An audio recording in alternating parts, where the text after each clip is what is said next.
Okay, this is part 19 from Prevent and Reverse Afib and CHF by me, Pete Rogers. We're on page 90. We're just left off talking about rouleau formation. It means stack of coins in French. The other word for it is blood sludge. And it basically means there's a positively charged molecule of adequate size that overcomes the negative charge of the red blood cell's outer surface. It's zeta potential. And it sticks the red blood cells together.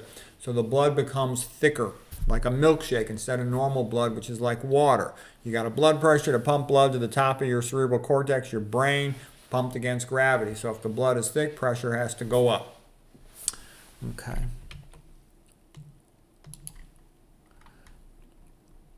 So now we're going to talk about this guy here, Royce Swank. He's a Harvard-trained MD, PhD. He was friends with Dr. McDougall, and he did a bunch of experiments on blood viscosity. And he found that it was especially saturated fat that most dramatically increased the incidence of multiple sclerosis and symptomatic recurrences with multiple sclerosis. It turns out, though, anything that raises chylomicrons can cause blood sludging. Elevated triglycerides will cause blood sludging. They're all bad. He thought that the hypoxia caused by the blood sludge was damaging the blood-brain barrier and providing a mechanism by which autoantibodies could get out of the blood and into the brain parenchyma to damage the brain cells directly. That was his theory. He had measured in a hamster brain a drop of oxygen delivered to the tissues with a high-fat meal as much as 30%. Okay, Otto Warburg had said in that ballpark, around 35% or so drop in oxygen delivery to a cell, and it might transform itself into cancer, switch from being primarily aerobic metabolism with oxygen in the mitochondria to being anaerobic metabolism, running on glycolysis in the cytoplasm, and that can be the stepping stone to becoming a cancer cell, where it's irreversible, the damage to mitochondrial function.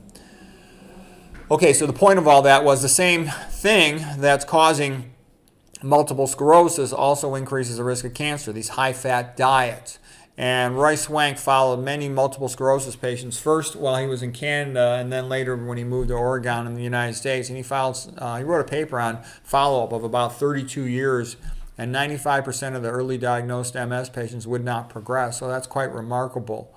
I think that multiple sclerosis causation is multifactorial. I've read other papers suggesting it's from aluminum, okay, the oxidative stress induced by aluminum, which is also a mitochondrial toxin, potent neurotoxin.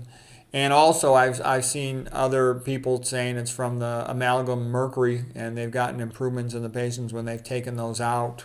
Okay, and they even think also it can be related to root canal toxins. Root canals can be a combination of bacterial anaerobic toxins, and they often will put mercury amalgam fillings inside of those things as well. Okay, I've given entire separate lectures on all this stuff, but anyways, the point was that Royce Swank was measuring the oxygen delivered to the tissues and the amount of blood sludging that occurred from high-fat meals. And it's made worse, exacerbated by high sodium diets, because those vasoconstrict. So now you got a double screw job of thickening the blood and vasoconstricting. So now you got to pump thick blood through a vasoconstrictor. That means a narrowed system.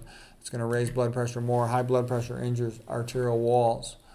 Okay, so here's one of the papers by Royce Swank. Intravascular aggregation, that means things sticking together of blood elements due to alimentary food lipemia. Okay, thick blood flow.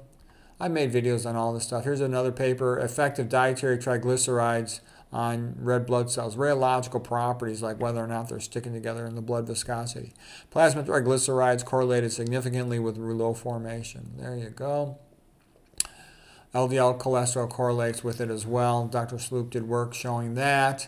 Nathan Pritikin's another genius in the nutrition world.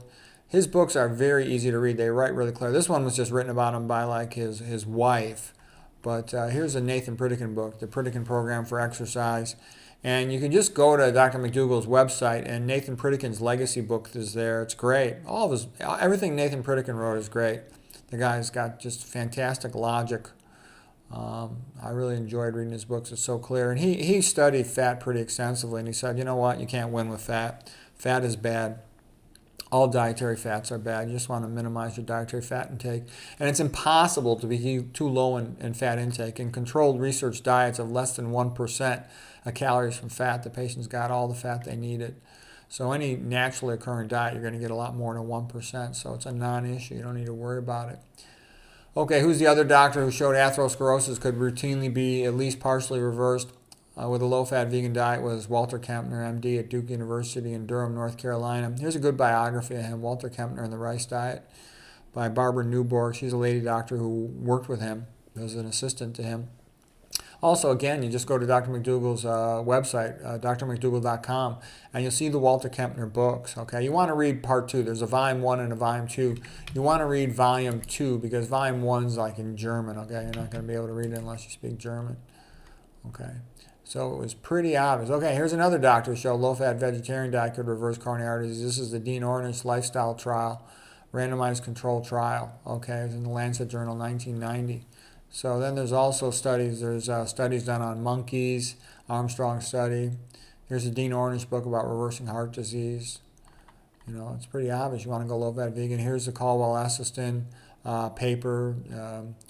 You know, basically the patient, he says all the patients who follow his diet, not a single one has he ever seen have a recurrent coronary artery event. In this paper, he reported one patient with a cardiovascular event who he says did not follow the diet.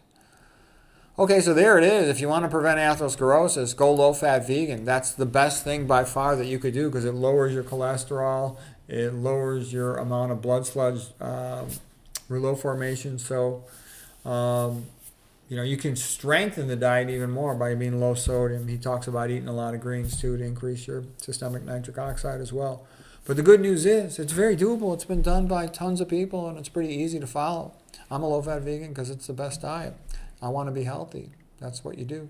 So anyways, that's it for today. I hope you found that helpful.